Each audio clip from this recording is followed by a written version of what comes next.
시청자 여러분 안녕하십니까? 재테크 매거진 이것이 돈이다의 최혜린입니다. 올해 내 집 마련 시기 과연 언제가 적절할까요?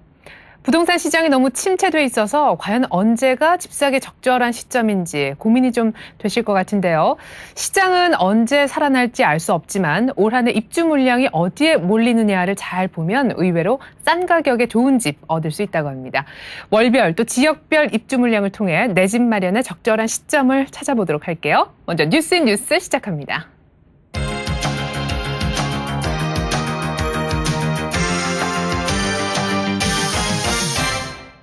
네, 서울경제신문 윤홍우 기자 나오셨습니다. 안녕하십니까? 안녕하세요. 네, 한 해 그 입주 물량을 분석을 해보면 내 집 마련에 적절한 타이밍을 잡을 수 있다고 하는데 단도직입적으로 먼저 여쭤보죠. 언제 어느 지역에 집 사는 게 좋습니까? 네, 올해 내 집 장만을 고려하고 계신 수요자라면 일단 경기 남부 지역을 눈여겨보시는 게 좋을 것 같습니다. 또 구입 시기는 10월이 적당할 것으로 보입니다. 이 지역은 올해 수도권에서 유일하게 입주 물량이 늘어나는 지역입니다. 그리고 대부분 10월에 주요 대단지 입주가 대기하고 있습니다. 대단지 입주가 시작되면 한꺼번에 전세 및 매매 물건이 나오기 때문에 내 집 마련을 하시는 수요자들은 의외로 싼 가격에 좋은 집을 구할 수 있는 방법이 있습니다. 그러니까 지역은 경기 남부 그리고 시기는 10월이다라는 말씀이신데 그렇다면 올해 그 경기권에 집중된 물량은 어디고 그 가운데 어느 지역을 좀 유망 지역으로 살펴보면 좋겠습니까? 네, 올해 전국에서 입주를 시작하는 아파트는 총 457개 단지 22만 2천여 가구입니다. 이 가운데 가장 많은 3만여 가구가 오는 10월 경기 남부권을 중심으로 집중이 되어 있습니다. 일단 경기도 의왕시 지역에 10월에 대단지 아파트들이 잇따라 들어서는 만큼 이 지역을 일단 주목해 볼 만한데요. 경기도 의왕시 내선동에서는 포일자이 아파트 2,500여 가구가 10월에 입주를 시작합니다. 이 일대는 현재 재건축 재개발 사업이 매우 활발해서 총 사업이 완료되면 6천여 가구 정도의 대단지 매머드급 아파트 단지가 형성이 되는데요. 인근에서는 두산 이부 2차 아파트 420여 가구도 10월에 입주를 시작합니다. 총 3천여 가구의 아파트가 한꺼번에 들어설 경우 지난해 우리가 잠실 지역에서 경험했듯이 한꺼번에 이주책자들의 매물이 쏟아지고 전세집 매물도 많이 나와서 싼 집을 구하기에 좋습니다. 네, 그러니까 한 3천여 가구가 입주를 시작하는 경기도 의왕시 살펴봤는데 하지만 경기도 하면 또 유망 지역으로 우리가 판교를 꼽지 않습니까? 예, 판교 역시 올해 입주가 본격화될 것이라는 얘기가 있는데 그렇다면 역시 10월에 입주 물량이 좀 몰려 있나요? 네, 그렇습니다. 경기 지역에서 가장 유망하다고 할 수 있는 판교에서도 역시 10월에 가장 많은 입주가 대기하고 있습니다. 총 6개 단지에서 2,500여 가구가 입주할 예정인데요. 중소형 아파트로는 휴먼시아 푸르지오, 중대형 아파트로는 휴먼시아 이편한 세상 등이 눈길을 끌고 있습니다. 지난해부터 판교 입주 물량에 따른 주변 집값, 즉 용인, 분당 등의 하락세가 점쳐져 왔는데요. 오는 10월이 되면 이 같은 현상이 정점을 이룰 것으로 보입니다. 판교 신도시 입주자들은 대부분 용인, 분당, 강남 지역 이주택자들이 많다고 하는데요. 이들이 기존 집을 빨리 처분하고 판교에 입주할 경우 인근 시세는 하락할 것이 뻔하다는 전망입니다. 집을 파시려는 분들에게는 안타까운 일이지만 집을 사시려는 분들에게는 10월에 판교 인근의 용인, 분당 등을 공략해보는 것도 좋은 방법일 것 같습니다. 네, 그렇군요. 계속해서 이번에 인천 지역에 대해서 좀 살펴보고 싶은데요. 인천 지역 하면 사실 지난해 부동산 침체기에도 불구하고 집값이 많이 안 떨어진 지역 아니겠습니까? 때문에 수요자들이 지금 큰 관심을 갖고 계신데 먼저 인천 지역 입주 물량부터 한번 챙겨보죠. 네, 인천에서도 역시 10월을 주목해 볼 만합니다. 인천시 서구 신현동에서 신현주공 아파트를 재건축한 이편한 세상 하늘채의 입주가 시작될 예정입니다. 이 아파트는 83제곱미터에서 206제곱미터 물량 1,100여 가구가 후분양으로 일반 분양도 대기하고 있습니다. 현재 거래 가능한 조합원 물량 가운데 110제곱미터형이 약 3억 2천만 원 정도의 매물로 나와 있습니다. 이 아파트가 총 3,300여 가구에 달하는데요. 이 정도 대단지 아파트가 나오는 일은 인천에서도 흔한 일은 아닙니다. 이 때문에 인천시 서구 신현동 일대에도 이 아파트 입주했다는 파장이 만만치는 않을 것 같습니다. 네, 그렇다면 서울 지역은 어떤지 또 궁금한데 사실 강남 3구에 대한 관심이 지대하단 말이에요. 경기 지역처럼 물량이 많이 나오는지 궁금하고 일단 잠실 같은 경우는 입주 물량이 너무 많아서 또 문제였지 않습니까? 예. 네, 일단 수도권 입주 물량을 전체적으로 한번 말씀을 드리겠습니다. 네. 올해 수도권에서 경기 지역만이 총 7만 6천여 가구가 입주를 해서 지난해보다 1만 가구 정도가 늘어납니다. 반면에 서울의 경우 입주하는 아파트가 2만 7천여 가구로 지난해에 비해 크게 줄어듭니다. 특히 강남, 서초, 송파, 강남 3구라고 하죠. 이들 지역에서는 올해 입주하는 아파트가 불과 4,500여 가구에 불과해서 지난해보다는 80% 이상이 감소합니다. 이에 따라 경기 남부권 지역의 경우 입주 물량 증가에 따른 물량 적체 현상이 두드러질 것으로 보이고요. 올 한 해 내내 집값 상승이 사실상 좀 어렵지 않겠느냐 이런 전망이 나오고 있습니다. 반면에 서울의 경우에는 잠실 지역 등에서 발생했던 역전세 대란이죠. 이런 현상들이 해소가 되면서 좀 완만한 상승 곡선을 그리지 않겠느냐 이런 예측이 나옵니다. 때문에 올해 경기 지역에서 집을 마련한 수요자들이라면 8, 9월 이후 하반기에 또 서울 지역에서 집을 마련하실 분들은 지금 급매물이라도 한번 찾아보시는 게 좋은 방법이 아닐까 이렇게 생각이 듭니다. 그래요. 이렇게 해서 이제 지역별로 입주 물량들을 한번 쭉 알아봤는데요. 정리를 해보면 경기권은 올 하반기, 서울 지역은 상반기에 지금이라도 집을 구입하시는 것이 좋을 것 같습니다. 네, 지금까지 서울경제신문 부동산부의 윤홍호 기자와 함께 얘기 나눴습니다. 윤 기자 말씀 잘 들었습니다. 감사합니다.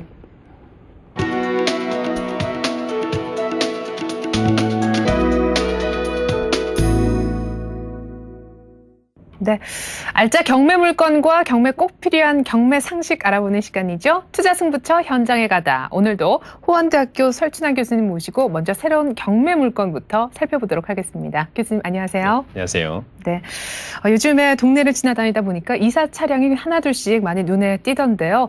사상 초유의 부동산 침체기다라고들 하지만 역시 봄은 이사의 계절인 것 같습니다. 오늘 소개해드리는 경매 물건이 바로 여러분이 찾고 있는 새 집이 될 수도 있을 것 같은데요. 먼저 화면으로 만나보시죠. 네, 이 건 그 한양 하이츠 빌라 1층 202호는 네. 그 서울시 마포구 합정동 430의 14번지에 위치한 빌라입니다. 건물 전용 면적이 69제곱미터이고요. 토지 면적, 즉 대지권이 30제곱미터인 중형급 빌라입니다.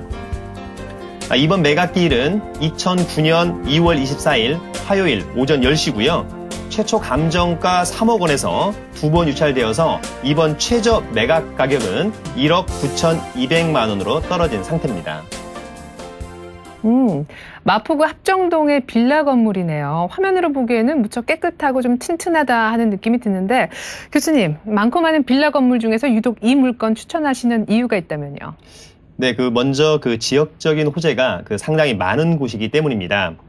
이 건 빌라가 있는 마포구 합정동 지역은 현재 주거 밀집 지역으로 단독주택과 다가구주택 그리고 이 건과 같은 빌라가 혼재되어 있는 지역입니다. 주변에 아파트촌이 거의 없고요.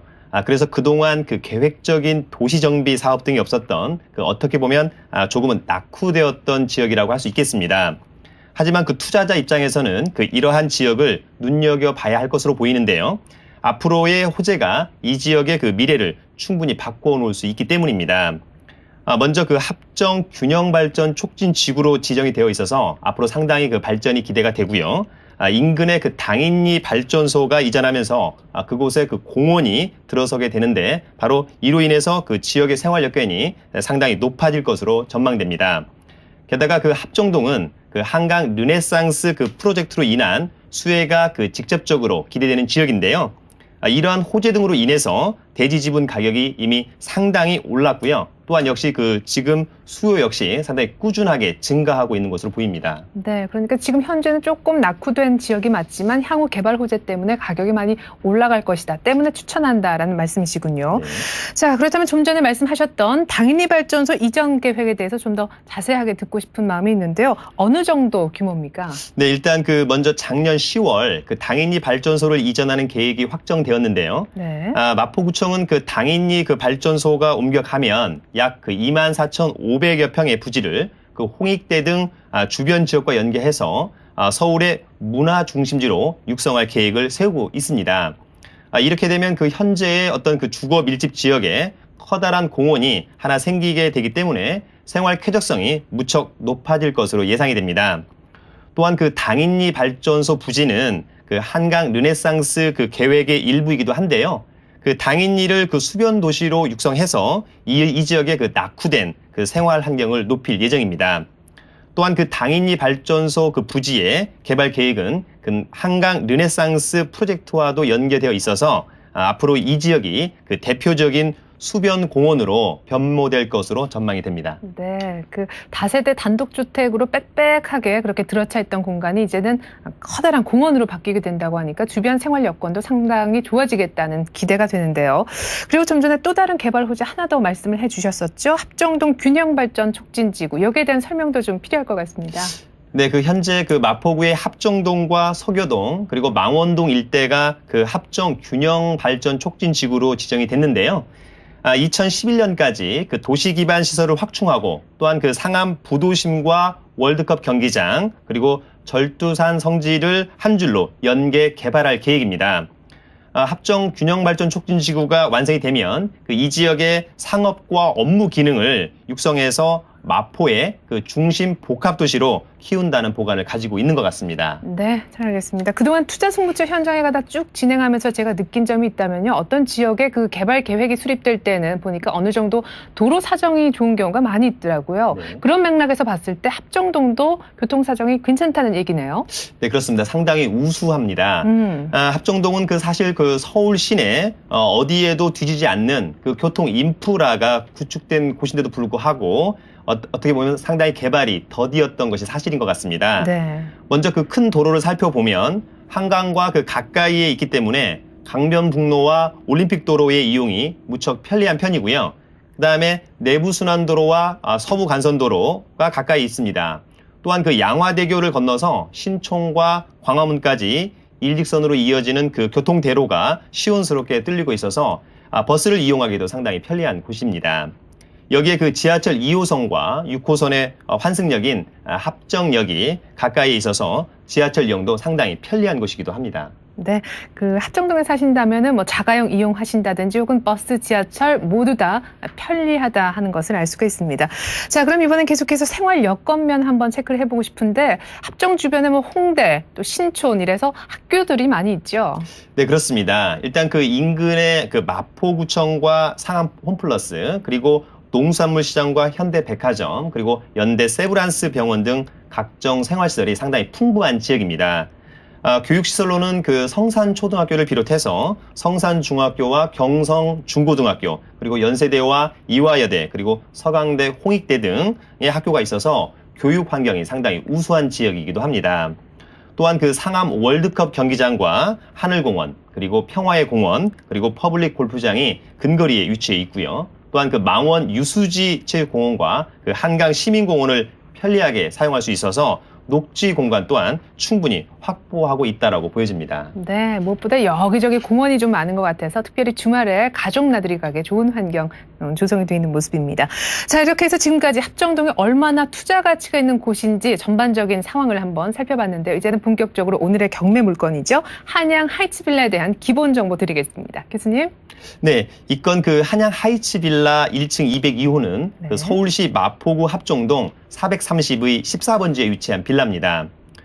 건물 전용 면적이 69제곱미터이고요. 토지 면적, 즉 대지권이 30제곱미터인 중형급 빌라입니다.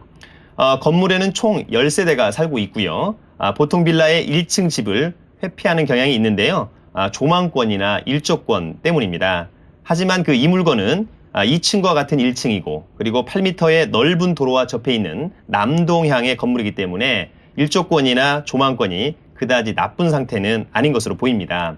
또한 그 건물을 지을 때 건너편에서 그 집안 내부가 보이지 않도록 그 반사되는 창문과 발코니를 설치했기 때문에 이웃 간의 그 프라이버시 침해에 대한 염려도 없는 편입니다. 네, 그러니까 뭐 1층이지만 조망이 그렇게 나쁜 편은 아니고 제가 보기에도 뭐 빌라치고는 상당히 좀 공을 들여지었다 하는 인상을 받았는데 교수님 보시기에는 어떠셨나요?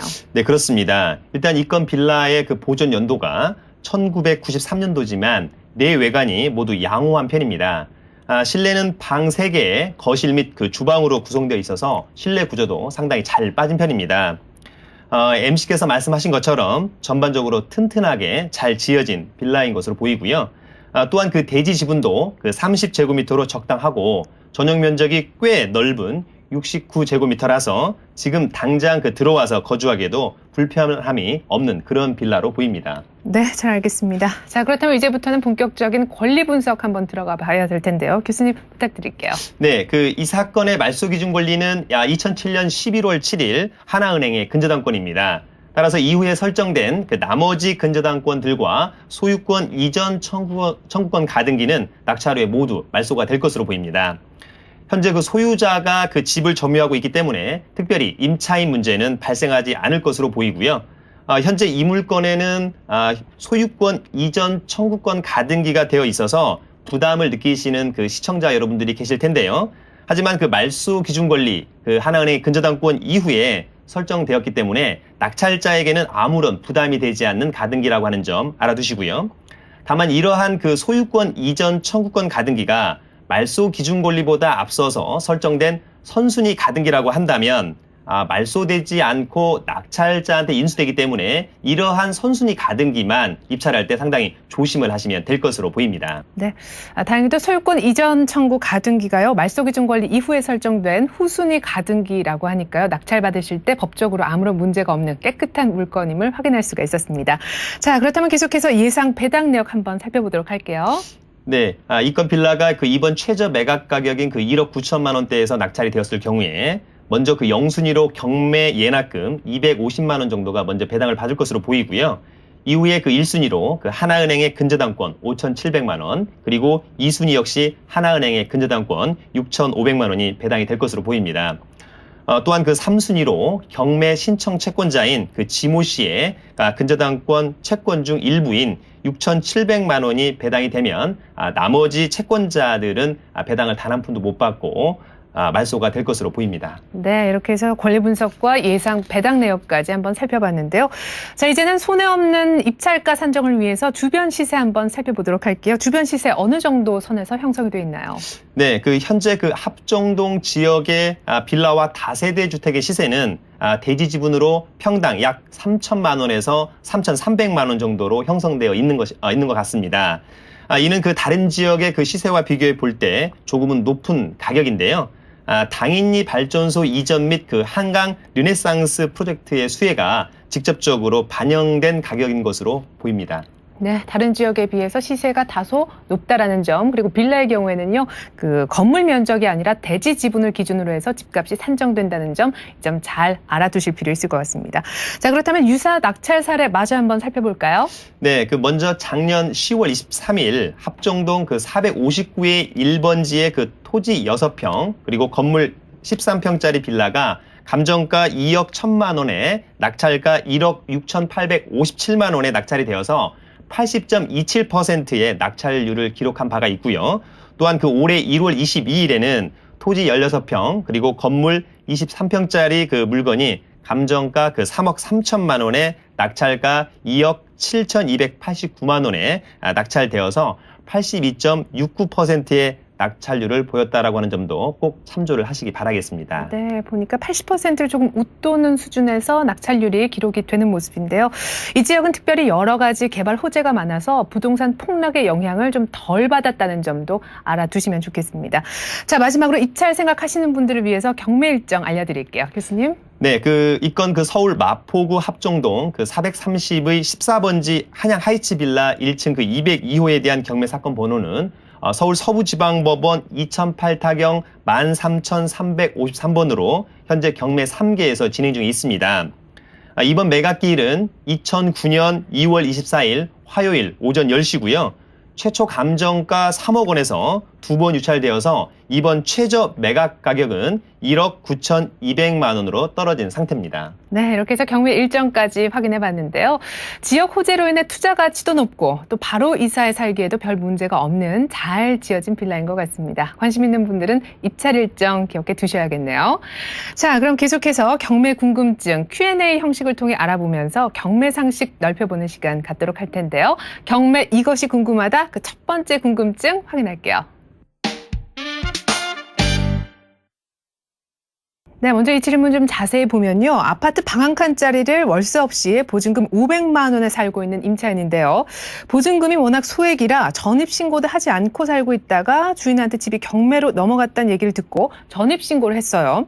그런데 은행인 채권자가 경매를 코앞에 두고 이 전입신고를 했다는 이유만으로 위장 임차인으로 몰질 않나 게다가 배당 이의 신청까지 했다 그럽니다. 막상 당사자는 상당히 억울하실 것 같은데 어떻게 해결하면 좋을까요? 네, 일단 그 진정한 그 임대차 계약을 맺었다면 걱정하실 필요가 없을 것으로 보입니다. 이미 오래전부터 살아온 사실, 그리고 임대차 보증금을 그 지급한 사실만을 그 관련 자료와 그 증인들을 통해서 입증하면 특별히 문제가 되지 않을 것으로 보입니다. 일단 그 임대차 계약을 체결하고 그 지불한 임대차 보증금 500만 원에 대해서 그 출처를 밝히시면 될 것 같은데요. 예를 들면 그 500만 원을 그 인출한 통장이나 또는 친구 또는 그 타인에게 빌린 것이라면 그 사람 또는 500만 원을 그 인출한 당사자에게 부탁해서 그러한 증거 등을 법원에 제출하면 유리한 증거 방법이 될 수 있을 것으로 보입니다. 또한 그 수표를 발급한 그 근거가 있다라고 한다면 그 이러한 부분에 대한 자료를 그 금융기관에 청구를 해서 역시 재판부에 제시하시면 소송에서 유리하게 작용할 수 있을 것으로 보이고요. 더불어서 그 중개업자가 중개를 하였다라고 한다면 그 중개 계약서와 중개인의 증언이 있다라고 한다면 역시 소송 절차에서 유리한 증거 방법이 될 수 있을 것으로 보입니다. 네, 그렇군요. 그러니까 진정한 임대차 계약을 했다라는 의미로 그 증거로 임대보증금에 대한 출처를 밝히면 되겠군요. 그렇다면 만약에 수표가 아닌 현금으로 거래를 했을 경우는 어떻게 되는 건가요? 네, 그 만약 그 현금을 주었다라고 해도 그 현금을 인출한 근거가 나올 수 있을 것 같은데요. 네. 따라서 그 당시 계약을 하면서 작성한 그 임대차 계약서 상의 계약 일자와 그리고 현금을 인출한 날짜가 같거나 또는 며칠 상간이라고 한다면 재판부에서도 그러한 부분을 충분히 감안해 줄 것으로 보입니다. 주의하실 점은 자기합수표를 발행한 사실도 없고 또 현금을 인출한 근거도 없고 또 그러한 증인 등도 없다라고 한다면 위장 임차인으로 판단될 여지도 조금은 있어 보입니다. 따라서 그 이러한 부분을 사전에 방지하기 위해서는 관련된 자료와 증인들을 사전에 잘 준비해 놓는 것도 상당히 중요한 것이라고 생각이 듭니다. 얘기를 듣다 보니까 아무리 소액이라 할지라도 일단 전입을 했다면 전입신고와 확정일자 모두 받아두는 게 안심이 될 것 같고, 그렇죠? 그렇지 않다 할지라도 계약 시에 지불한 금액에 대해서 어떤 식으로든 입증을 할 수 있다면 된다라는 말씀 해주셨습니다. 좋습니다. 네. 자, 그렇다면 계속해서 두 번째 궁금증 확인해 볼게요. 네, 이 사례를 좀 자세히 보면요. 낙찰받은 주택의 전 소유자와 명도 과정에서 3개월간 구두 계약으로 임차 계약을 통해 합의를 했는데 임대료도 다 안 내고 심지어 주택 내에 빌트인 김치 냉장고, 신발장, 현관 디지털 도어록까지 떼서 도주를 했다 그럽니다. 이럴 경우 형사 고소가 가능한지에 관한 그런 질문인데 글쎄요. 당황스럽다라기보다 좀 황당할 것 같아요. 네. 이럴 경우에 그 임대인은 그 임차인을 상대로 형사 고소가 가능할 것으로 보입니다. 형법상 그 재물 손괴죄에 해당될 것으로 보이는데요. 그리고 민사 소송은 그 손해배상 청구 소송이 가능합니다. 따라서 위와 같은 그 임차인에 대한 책임을 물으려면 형사 고소 및 민사 소송을 제기해야 합니다. 먼저 그 형사 소송을 제기하면서 그 결과 등에 따라서 민사상 손해배상을 청구하시면 가장 무난할 듯 해보이고요. 즉 그 형사 고소에서는 임대를 준 부동산, 즉 건물에 대한 손괴된 부분을 사진 촬영 등을 통해서 재물 손괴가 된 부분을 입증하시면 될 것으로 보이고요. 이러한 그 형사 고소의 결과 그리고 수리비 등에 대한 그 견적 등을 첨부해서 민사상 손해배상을 청구하시면 또 가장 무난할 것으로 보입니다. 다만 그 민사 소송에서 임대인이 승소한다 하더라도 도주한 임차인이 아무런 재산이 없다라고 한다면 그 승소한 판결문은 아무런 의미가 없게 됩니다. 네.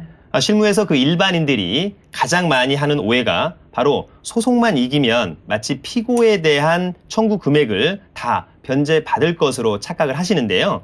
앞서 말씀드린 대로 임차인의 재산이 없다면 그 판결문은 무용지물에 불과하다라고 하는 점을 꼭 유념하시기 바라겠습니다. 네, 그러니까 임차인의 재산이 있어야만 판결의 승소에도 변제받을 수가 있는 거군요. 네. 네, 잘 알겠습니다. 요즘 그 경매로 취득한 빌라나 아파트에서 이런 일들이 많이 일어난다고 하는데요. 이런 일들은 하루빨리 근절돼야 되겠죠. 아무튼 오늘 뭐 이런저런 경매에 관한 궁금증들 속 시원하게 한번 풀어봤습니다. 지금까지 도움 말씀에 설춘환 교수님이셨습니다. 교수님 말씀 잘 들었습니다. 감사합니다.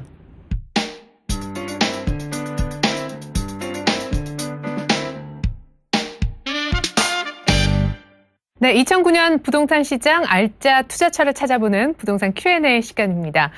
최근 부동산 가격 변동폭이 커지고요. 임대 가격마저 떨어지면서 흔히들 시프트라고 불리는 장기 전세주택이 각광받고 있습니다.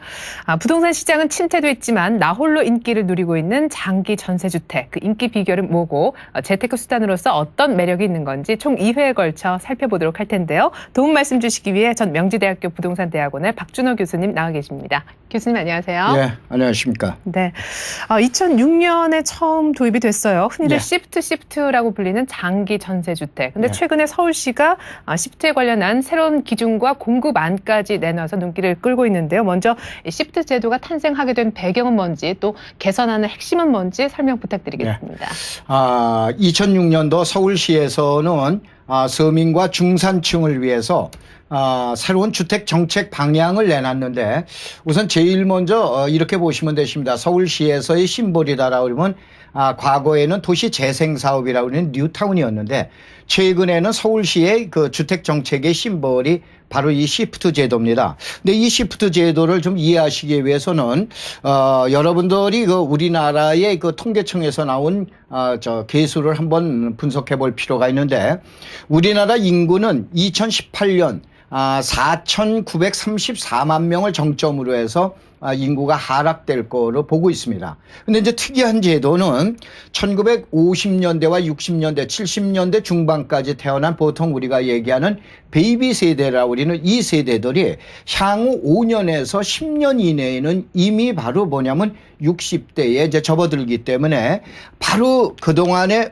현재의 약 15년, 20년 동안은 이 베이비붐 세대에 의해서 교육이라든가 주택정책이라든가 또 여러 가지 그 새로운 제도들을 갖다 인입을 했었는데 이분들에 의한 노령화, 고령화 사회에 접어들면서 새로운 주택정책이 필요하게 된 겁니다. 뭐냐?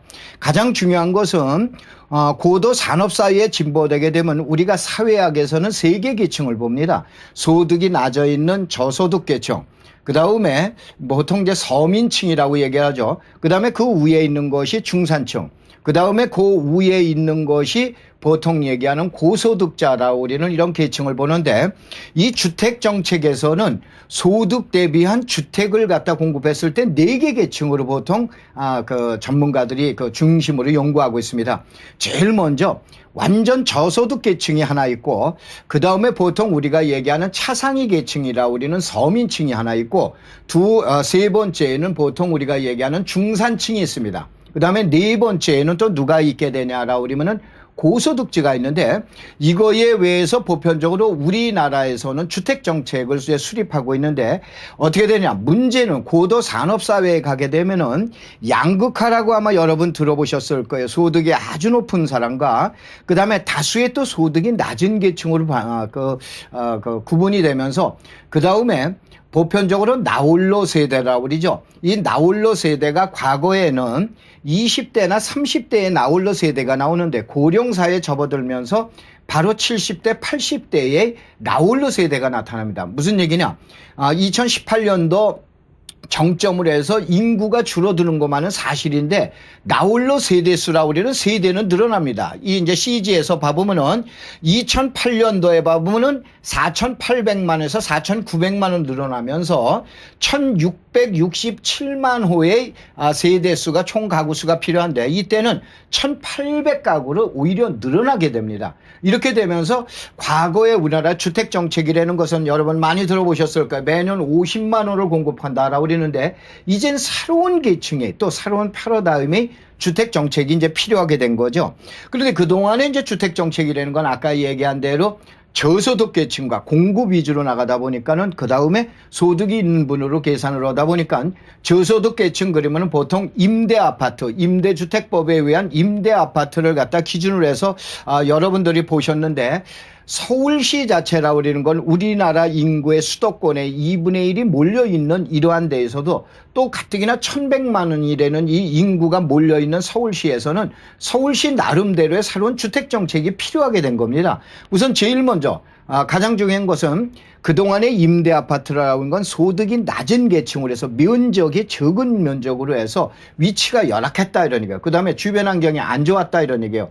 이러한 걸로 나가다 보니까 이러한 임대주택 가지고 이제는 안 되겠다. 그러다 보니까 주변에서 소득이 웬만큼 있는 차상위 계층이 전세금으로 나갔을 때 자, 시세의 80%로 들어가게 해야 되겠다.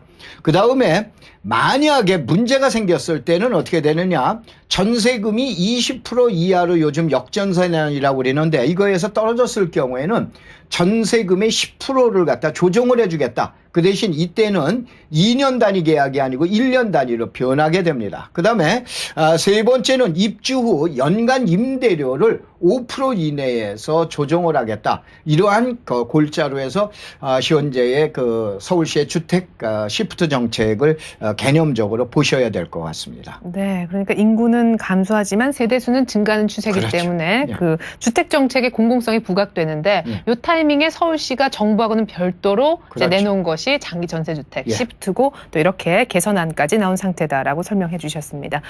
주변 전세금 또 그 시세를 반영할 뿐 아니라 임대료 인상폭까지 제한이 되는 시프트. 최근에 정말 폭발적인 인기를 끌고 있다고 해도 과언이 아닌데요. 일단 전체적인 분위기 좀 전해주시고 이렇게 인기 있는 이유도 함께 좀 짚어주시죠. 서울시에서는 이번에 장기 전세주택에 대한 그 인기가 실질적으로 2007년도에 처음 이제 그 장지지구에서 공급을 했었습니다. 그런데 이것이 지난달인 2009년도 1월 달에 서울숲에서 약 110대 1이라고 우리는 폭발적인 인기가 일어나면서 세간의 관심을 이제 끌기 시작을 했습니다. 그런데 이제 가장 적은 것은 이 임대주택이라는 건 과거에 똑같은 임대주택법에 의해서 소형만 또 저소득 계층만 모여 있는 것이 아니고 소형서부터 중형서부터 지금 얘기하는 대형까지도 지금 얘기하는 중대형까지도 공급을 하도록 해놨습니다. 그 다음에 이 세대 시프트의 당첨 후에는 그동안에 전세로 있었기 때문에 청약 저축이든 또 특별히 재건축 시프트에서는 청약 통장에 대한 무효화가 없이 그대로 보지할 수 있습니다. 그대로 유지하면서 바로 뭐냐면 나중에 청약 통장을 다시 사용을 할 수가 있다고 보시면 됩니다. 그 다음에 분양 아파트와 혼합으로 해서 배치되어 있기 때문에 과거에 봐보면은 그 대형, 중대형 면적과 소형 면적에 있어서 학교 문제라든가 학군 문제라든가 이러한 여러 가지 문제에서의 마찰음을 갖다가 배제하도록 하기 위해서 바로 혼합 배치를 해놨고 그 다음에 20년 동안 최장으로 20년 동안 거주할 수 있는 이러한 장점을 해놨습니다. 특별히 가장 적은 것은 주변 전세 가격의 80%로 하다가 보니까는 이러한 그 장점이 부각되는데 결론은 이렇게 보시면 됩니다. 과거의 서민용 주택이나 이러한 그 공급 주택의 그 주택 정책에서 봐보면은 장점은 장점대로 가져왔고 단점은 단점대로 축소를 한 것이 바로 최근에 나온 시프트 제도라고 이해하시면 될 것 같습니다. 네, 그러니까 그 주변 시세 80% 정도의 전세금만으로 최장 20년까지 살 수가 있고 또 기존의 임대주택과는 달리 중대형 평형도 선택할 수 있을 뿐 아니라 일반 분양 아파트와 또 혼합 배치를 통해 학군 문제도 해결을 할 수가 있을 것 같습니다. 그리고 또 하나 청약 통장까지 효력을 잃지 않는다라고 하니까 뭐 이 정도 되면 정말 서민들한테는 꿈의 주택이 아닐까 싶은데요. 자, 그렇다면 기존의 시프트 제도의 문제점이 뭐였길래 이렇게 개선안까지 나오게 된 건지요? 시청자 여러분들이 이렇게 이제 보셔야 됩니다. 제일 대표적으로 그 2007년도에 그 분양을 했었던 그 강일지구에 같은 경우에 봐보면은 제일 먼저 84평방미터라고 나오는데 이제 후반부에 설명을 드리겠지만은 이것이 전용 면적 85평방미터 이하가 됩니다. 여기에서 1억 4,792만 원에 공급을 했습니다. 그런데 여러분들 최근에 주택가격 하락과 함께 전세금의 하락이 되다가 보니까는 인근에 있는 고덕 주공이 84평방미터짜리가 전용 면적 84평방미터짜리가 1억 2천에서 1억 4천으로 떨어지게 됐습니다. 그러다 보니까 80%에 공급하겠다라고 우리는 서울시의 정책에서 지금 얘기하는 어긋나다 보니까는 좀 전에 모두에서 설명드린 것처럼 2년 단위에서 이와 같은 경우에는 1년 단위로 바로 조사를 해서 1년 단위로 전세금을 갖다가 내려주는데 그 내려주는 폭은 10%로 하고 그 대신 주택 가격이 폭등을 했다 하더라도 인상폭은 5% 이내에서 조정을 하기로 해놨습니다. 이러한 지역들은 어떻게 되냐, 정릉에 가면 라원유라고 있는데 이 라원유에서 분양을 했었던 것도 사실은 1억 4천에 분양을 했는데 주변의 전세 가격은 1억 5천뿐이 안 됩니다. 이러한 것 같은 문제점들을 했고 그 다음에 또 한 가지 문제는 또 뭐냐면은 자격에 있어서 형평성에 문제가 걸립니다. 보편적으로 보면은 만 20세 이상에 대해서 재건축 같은 경우에서는 재건축 시프트 같은 경우에서는 바로 20살을 넘어도 또 아니면 청약통장에 가입을 안 해도 공급을 받을 수 있는데 이렇게 하다가 보니까는 바로 문제점이 걸립니다. 그래서 이러한 경우에 자, 우선은 제일 첫 번째 조건에서는 반드시 서울시에서 1년 이상 거주해야 되고 그 다음에 나홀로 세대주, 조금 아까 설명드린 나홀로 세대주는 전용 면적을 40평방미터 이하만 공급을 하도록 그렇게 해놨습니다. 그 다음에 전용 60평방미터 이하 거주자는 바로 소득에 의해서 전년도 소득 대비 70% 이상을 넘어가면은 바로 시프트를 청구하지 못하게끔 신청하지 못하게끔 그렇게 자격을 제한하는데 이거에 대해서는 점차적으로 서울시에서 금년 봄인 5월 달에 또 한번 공청회를 열면서 지금 얘기한 재조정하겠다고 서울시에서는 발표를 했습니다. 네, 그러니까 이번에 개선된 내용의 핵심은 아무래도 주변 전세가의 80% 정도라는 부분이 이제 주택이나 전세 가격이 전반적으로 하락하면서 그렇게 메리트를 갖지 못한다라는 거에 착안해서 이제 그 부분 보완을 한 것으로 보이는데요. 지금 이렇게 보면 전용 60제곱미터 이하라고 돼 있지 않습니까? 예. 근데 우리가 흔히 공급되는 아파트 면적 얘기할 때 뭐 네 가지를 얘기하죠. 그 부분 설명을 좀 부탁드릴게요. 네. 예. 실질적으로 네 가지가 이렇게 이제 나와 있습니다만은 시청자 여러분들이 이거는 이제 보편적으로 제가 공인중개사의 법정 교육을 시켜도 이걸 착각을 하고 계시는데 이렇게 생각을 하세요. 40서부터 출발을 하시면 됩니다. 그 다음에 약 20평방미터 약으로만 더하면 됩니다. 40, 60, 85, 102, 135, 135 초과. 이렇게 해서 6가지의 평형이, 지금 얘기한 전용 면적이 있습니다. 근데 이 전용 면적은 이렇게 보셔야 돼요. 가장 적은 것은, 현재의 이와 같은 내용에서 보면은 60평방미터라고 그러는 거는 바로 저소득계층과 그 다음에 서민용이라고 보시면 됩니다. 그 다음에 60에서 85 정도는, 누구에게 공급되느냐라고 그러면은 보편적으로 우리가 얘기하는 중산층이라고 보시면 됩니다. 그 다음에 85 초과인 경우에는 지금 얘기하는 소득이 높은 사람들한테 공급하다가 보니까 이 제도에 의해서 그 유명한 청약 통장 제도가 나온 겁니다. 그래서 이쪽에 관련되어 있는 85평방미터 이하에 관련되어 있는 부분에 대해서는 지금 얘기하는 그 청약 저축 통장이고 85평방미터 중간에 있는 것을 중형이라고 그러는데 이와 같은 부분에 대해서는 보편적으로 우리가 청약 부금이라고 보시고 그 다음에 소득이 높은 분에게 공급하는 것은 청약 예금이라고 보셔야 돼요. 그런데 이번에 시프트 제도에서도 청약 통장 자체가 필요한 지역이 있고 필요 없는 지역이 있습니다.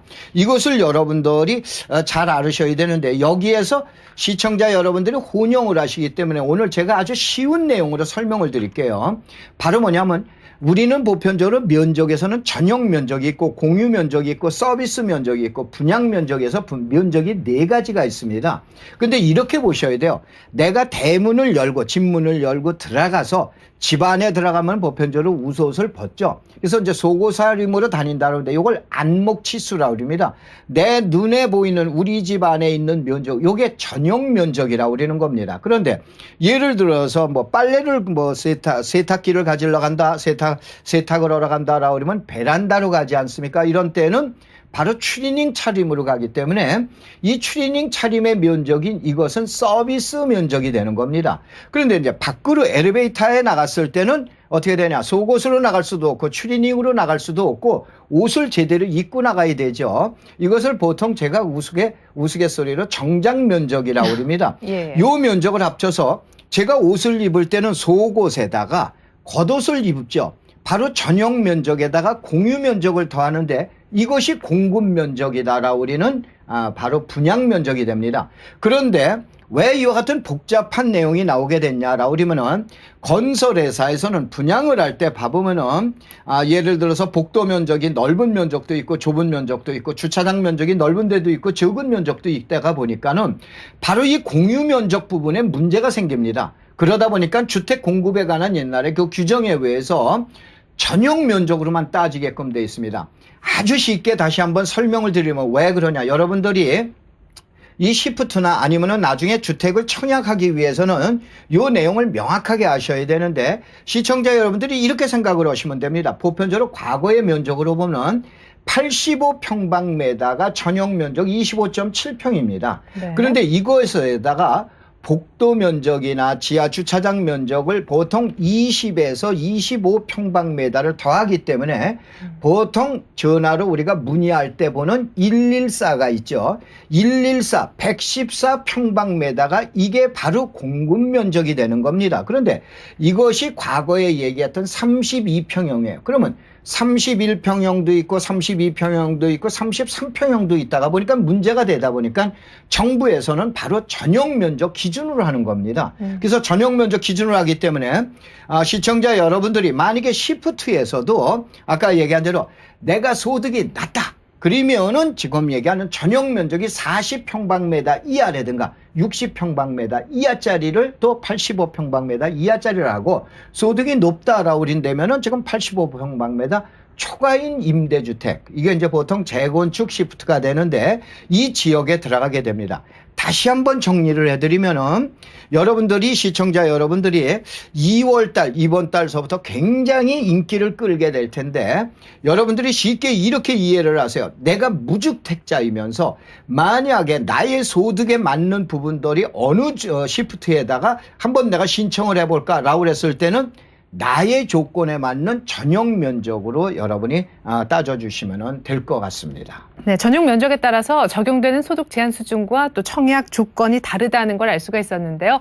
나에게 가장 적합한 시프트를 고르기 위해선 우선 청약 자격 또 가점제에 대한 이해가 있어야 될 것 같습니다. 교수님 먼저 청약 자격 부분부터 설명을 좀 해주시죠. 예, 청약 자격을 한번 설명을 드리면 이렇습니다. 여러분들이 건설 임대 시프트라고 제가 구분을 했고 그 다음에 재건축 임대 시프트라고 그랬는데 현재 용어가 이것이 정리가 안 돼 있습니다. 그래서 이제 제가 용어를 이렇게 했는데 아주 쉽게 또 설명을 드릴게요. 건설 시프트라고 그러는 것은 이것은 바로 뭐냐 서울도시개발공사인 그 SH공사에서 건물 아파트를 지어서 바로 분양하는 게 건설 시프트가 됩니다. 그 다음에 이제 서울시에서 재건축을 하게 되죠. 그러면 용적률을 올려줍니다.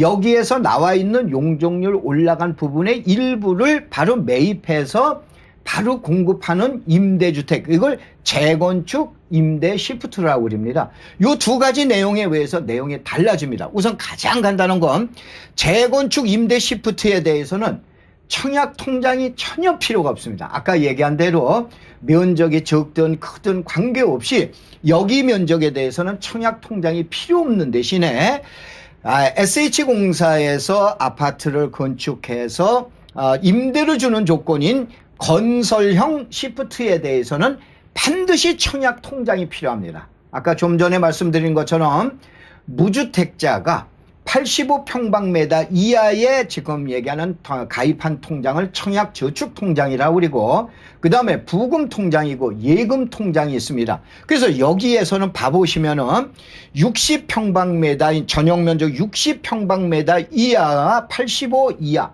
소위 말해서 아까 얘기한 대로 좀 전 얘기한 대로 여러분들이 봐봤을 때 서민용이나 보통 얘기한 중산층에서 했을 때는 서울시에 거주하면서 반드시 무주택자 세대주여야 됩니다. 또 여기서 얘기하는 건 재건축 임대 시프트에서는 무주택자이면서 세대주일 필요는 없습니다. 세대원도 가능합니다. 이렇게 되고, 그 대신 개별 조건에서는 국민임대 주택에 대한 공급 기준인데 바로 60평방미터 이하 40평방미터까지는 바로 월평균 소득의 70% 된 사람들, 그냥 저소득 계층에만 공급을 해주고, 보통 우리가 얘기하는 32평형 아파트 같은 경우에는 소득 제한은 없는 대신 나홀로 세대주만큼은 안 된다 이런 얘기죠. 여기다 공급을 해줍니다. 그 대신 보통 얘기하는 우리가 대형 아파트라고 그러죠. 102평방미터, 135 이하 또 135 초과분도 나올 수도 있습니다. 이러한 데에는 청약 예금 가입하고 그 다음에 일반 청약 제도하고 똑같이 지금 얘기하는 공급을 해주겠다 이런 얘기죠. 그런데 가장 지금 얘기하는 2월 달에 또 지난 110대 1을 기록했던 서울숲 지금 얘기하는 재건축 시프트에 대해서는 이렇게 보셔야 돼요. 지금 얘기하는 서울시에서 거주 1년 이상 돼 있으면서 무주택 세대주이면서 소득 수준은 전혀 관계가 없다 이런 얘기예요. 그 다음에 청약 통장도 필요하지 아니하다라고 이렇게 보시면 됩니다. 이거 굉장히 복잡한데 아주 쉽게 정리를 해드릴게요. SH공사에서 분양하는 것은 청약 통장이 필요하다. 이렇게 보시면 됩니다. 그 다음에 아주 적은 아파트의 경우에는 전년도 소득이 도시 평균 근로자의 70% 이하인 사람만 들어가라 이런 얘기죠.